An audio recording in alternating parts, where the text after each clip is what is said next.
there's no point to play baseball this year. And I was like, what the heck does that mean? Like, what happened? I literally sleep for 6 hours and now there's no baseball anywhere ever. And so I ask him what's going on, and he tells me something about the Dodgers. They actually just added another member to the list of their, again, the Avengers.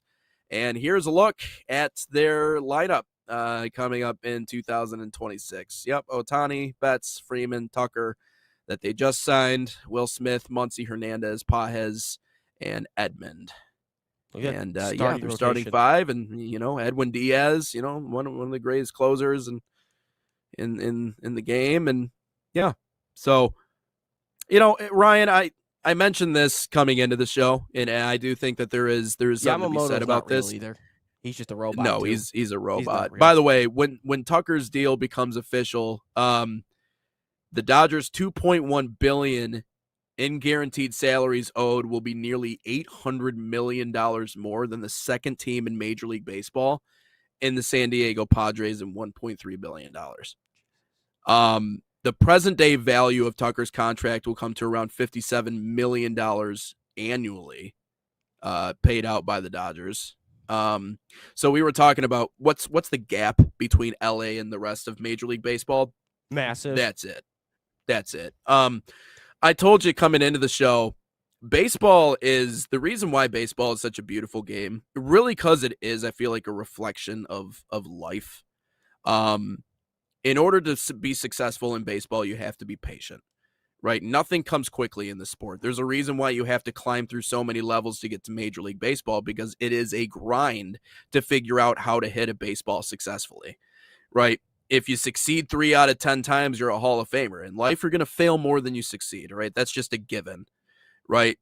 The grind of a baseball season is the grind of life. You got 162 games, dude. Every single day you have to get up and get ready and go to work and do your work, right? Consistency, discipline. There is so many analogies top to bottom when you look at the sport of baseball. You're like, you can compare that to just life in general. Like, that's something that we can all learn from. And another one of those universal truths in the sport of baseball, in life as well, is that the rich get richer, the poor get poorer, and you can sit down and damn deal with it. That's just how the world works. And a lot of times the whole pull yourself up by your bootstraps, that doesn't work. That's no such thing. I can't just work my way to making $1 billion. I can't do that.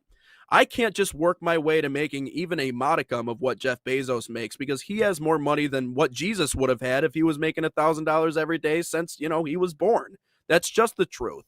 Okay. And even when we look at baseball, this is even more so becoming the truth, because the Dodgers are willing to spend as much money as they need to in order to be able to cover the luxury tax, because they know they can cover the luxury tax.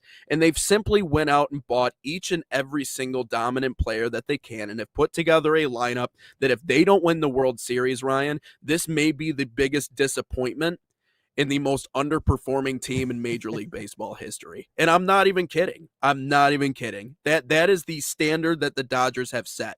And the truth is that on top of that, it's not just acquiring the talent and the amount of money that they're comfortable spending, because, again, they are. And I think it's a little ridiculous that Major League Baseball doesn't have a hard salary cap, and maybe that's a separate point that we can get into, because you're just simply burying small market teams. There are simply teams and organizations and franchises that will not compete for large amounts of time unless they somehow hit on their drafting and their developing. Okay, but the other side of the Dodgers experiment is they are great at developing too. So they have all of the best pieces and assets to sell to other teams in order to get talented players. But their pockets are deep. They've taken over the sport. They spend far more than anybody else.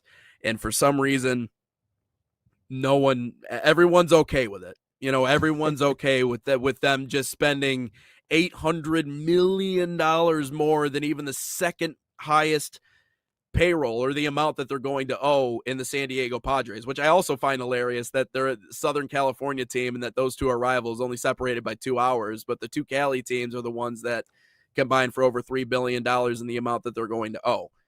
That's the reality, man. I mean, it's and I think it's ridiculous. I think the Major League Baseball should have a hard salary cap. I don't understand why they wouldn't. I don't understand why we've been okay with this for as long as we have. But this has always been the universal truth. They're the new evil empire. It's not the Yankees anymore. It's the Dodgers. The Dodgers are to my generation and your generation what the Yankees were to your grandfather and your great-grandfather. Same thing with me. It was the Yankees back in the day, and they did the same exact stuff. So I'm also saying that this isn't anything new, right? This has been a universal thing, but it just continues to get more ridiculous with every new player LA gets. Yeah, and it's only going to continue to get more and more. And like, look, that some of their because they could also trade for players at the deadline and just use prospects. And like for instance, is because what the Tigers trade was Trey Sweeney and Lorenzo for Jack Flaherty. Tyrone Lorenzo. Yep. Yeah, Yep. and Lorenzo's pretty good, at least in terms of the prospect. Like Trey Sweeney sucks. But that's not the point. And since we also have a soccer aspect to our podcast, Bully, who owns the Dodgers, also owns Chelsea. And if you want to, since he's taken over since 2022, he has spent $1.6 billion on players. So he spends over $1.5 billion on the soccer team, and he also spends over $1 billion you said $2 billion, right? $2 billion. Yeah. $2 billion on his baseball team. God dang. Well, close to $2 billion, not quite $2 billion, but I think over. it's 1 point. Yeah, it's over. Oh, yeah, over it's over $1.5 billion. Yeah. So this guy has damn near spent over $3 billion on his teams since 2022, which is just crazy. But you can't. That's the thing. You can't hold it against him though. No, because they can. He's just doing what he wants. I'm telling you, he's a money launderer at this point. That's all. He's a money launderer.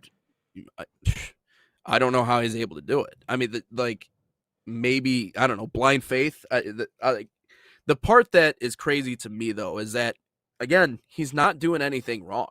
No, he's not. He's just taking advantage of a system that's there, right? Major League Baseball goes, hey, if you go over this X amount of money, you're going to get a slap on the wrist, right? You're going to get taxed on every additional dollar that you spend above a certain limit. And LA just goes, okay, we have it. Like we fine. So yeah, no, it's ridiculous, man. I like I said, anything short of a World Series title for this team is a disappointment. Like I would say before we get into the system conversation, because I'm sure you have an opinion, I have an opinion on the system. Back to the thing of there's nothing wrong. He's doing nothing wrong. He's doing what a lot of billionaires would like to do, and there's an Avengers roster right now. To your point of the only thing stopping this team, and to your point of anything other than a World Series is a failure, outside of, I think, barring injury, I think this team wins the World Series, no question, and without a doubt, unless all of a sudden some team like creates like these prospects that they influx with some youth into a team, and all of a sudden they become the Avengers at a young age, which is crazy to even think if that even happens. I think the only team that could really rival them is what, the Padres and the Blue Jays. Is that really it? Because the Tigers ain't doing a thing, and they got the best. Like, honestly, if for the sake of baseball, the Tigers should just trade Tarek Skubal to the Padres or the Blue Jays. Like, to even just try to stop the Dodgers from winning it all. Like, that's really about it. And but no, there's nothing stopping the Dodgers of winning another World Series. And obviously, we can talk about the repercussions and the system, but he is just exploiting. Like, everyone talked about the Patriots cheating all the time and this and that. And to some extent, yeah, they did cheat. But a lot of things, there's a lot of rule changes after the Patriots because Bill Belichick walked a really fine line and exploited rules, and that's all the Dodgers are doing. They're exploiting rules.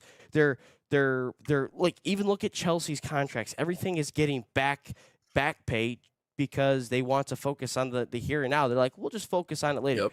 Obviously, at some point, it's going to nip them in the butt. But for right now, here in 2026, on January 16th, 2026, nothing's hurting them. So he's just acting the way a billionaire is supposed to act, and he's spending money on things that are helping himself. So I really can't hate it.